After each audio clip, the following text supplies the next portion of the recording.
Welcome to Aksharamala. ఈరోజు అక్షరమాలలో 12th morning జరిగిన టెట్ పేపర్లో క్వశ్చన్స్ చూద్దాం. చెరబండరాజు అసలు పేరు ఏంటి?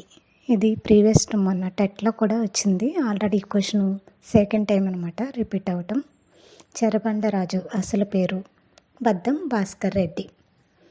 నెక్స్ట్ క్వశ్చన్, జల్ జంగల్ జమీన్ అనే నినాదాన్ని ఇచ్చింది ఎవరు? కొమరం భీం. నెక్స్ట్ క్వశ్చన్, నీటిపై తేలుతుంది, ఇది ఏ అలంకారం? చేకానుప్రాసం. నెక్స్ట్ మీనింగ్స్ ఇచ్చాడు. ధీము అనే పదానికి అర్థం ఏంటి? ధీము అంటే ధైర్యం అని అర్థం. నెక్స్ట్ క్వశ్చన్, కరువి గోపరాజు ఎవరి ఆస్థాన పండితుడు? రాణా మల్లన్న. నెక్స్ట్ క్వశ్చన్, రామోద్యాన వనం అనేది ఏ సంధి? గుణసంధి. నెక్స్ట్ క్వశ్చన్ వచ్చి, అమడలు అనే పదానికి అర్థం ఏంటి? అమడలు అంటే కవలలు అనే అర్థం వస్తుంది. నెక్స్ట్, పక్షికి పర్యాయ పదం కానిది ఏది అని ఇచ్చాడు. 4 ఆప్షన్స్ ఇచ్చి అందులో కానిది అని ఏది అని ఇచ్చాడు. మరి పక్షికి అసలు పర్యాయ పదాలు ఏంటి? పులుగు, కాగం, విహంగం. ఇవి పక్షికి పర్యాయ పదాలు. నెక్స్ట్ క్వశ్చన్, మూసీ నది వరదల నుంచి కాపాడిన చెట్టు? ఆన్సర్ వచ్చి చింత చెట్టు.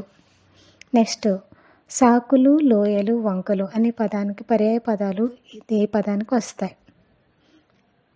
నెక్స్ట్ క్వశ్చన్, ఉపాధ్యాయుడు జ్ఞానజ్యోతులను వెలిగిస్తాడు, ఏ అలంకారం? రూపక అలంకారం. అలంకారాల నుంచి ఒక క్వశ్చన్ ఇచ్చాడనమాట. నెక్స్ట్, వేమన పద్యము వేమన పద్యం ఇచ్చి అందులో క్వశ్చన్స్ అనేది అడగటం జరిగింది. నెక్స్ట్, ధృతం అనే పదానికి అర్థం ఏంటి? అవసరం లేకుండా కరిగిపోయేది అని అర్థం. నెక్స్ట్, ఒక సమాసం ఇచ్చాడు. సమాసం నుంచి ఒక క్వశ్చన్ అనేది ఇవ్వటం జరిగింది. ఈ అన్వలో శాశ్వత దేశం ఏంటి అనేది ఒక క్వశ్చన్ ఇచ్చాడు. నెక్స్ట్, కర్కట రేఖ పోని రాష్ట్రం అని ఒక క్వశ్చన్ ఇవ్వటం జరిగింది. నెక్స్ట్, 1919 రౌలత్ చట్టానికి నుంచి ఒక క్వశ్చన్ ఇవ్వటం జరిగింది. నెక్స్ట్, 1948 బాలల హక్కుల ఆమోదం అనే దాని నుంచి ఒక క్వశ్చన్ ఇవ్వటం జరిగింది. నెక్స్ట్, ద్వీపకల్ప పీఠభూమి అనే దాని నుంచి ఒక క్వశ్చన్ ఇవ్వటం జరిగింది.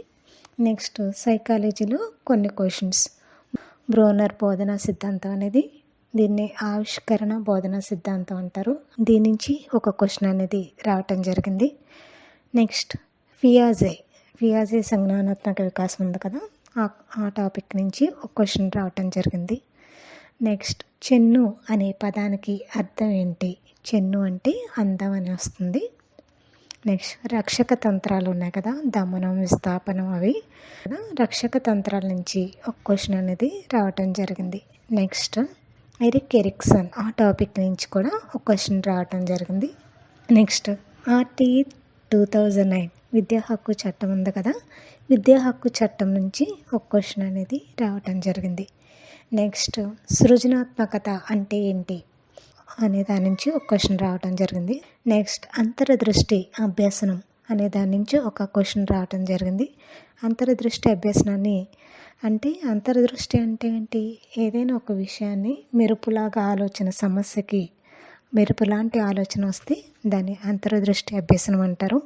మరి ఈ అభ్యసనాన్ని ప్రతిపాదించింది ఎవరంటే కోహ్లర్. మీకు ఈ కోహ్లర్ రచించిన గ్రంథం ఏంటో తెలిస్తే కమెంట్ చేయండి. నెక్స్ట్, అంతర్గత ప్రేరణ నుంచి క్వశ్చన్ రావటం జరిగింది. నెక్స్ట్ టాపిక్ వచ్చి, అంతర్గ్రహాలు అని వేటిని అంటారు అని క్వశ్చన్ ఒకటి రావటం జరిగింది. గ్రహాల్లో అంతర్గ్రహాలు, బాహ్య గ్రహాలు అని ఉంటాయి కదా, మరి అంతర్గ్రహాలని వేటిని అంటారు? నెక్స్ట్, బ్యాంక్ డిపాజిట్ ఎందుకు చేసుకుంటారు? బ్యాంకులో డిపాజిట్ ఎందుకు చేసుకుంటారు అనేది ఒక క్వశ్చన్ ఇవ్వటం జరిగింది. నెక్స్ట్, RPWD యాక్ట్ ఆ టాపిక్ నుంచి ఒక క్వశ్చన్ రావడం జరిగింది. ఇది సైకాలజీకి సంబంధించింది. నెక్స్ట్ క్వశ్చన్, డూన్స్ ఏ హిమాలయాల మధ్యలో ఉంటాయి అనేది ఒక క్వశ్చన్ రావడం జరిగింది. Thank you for watching.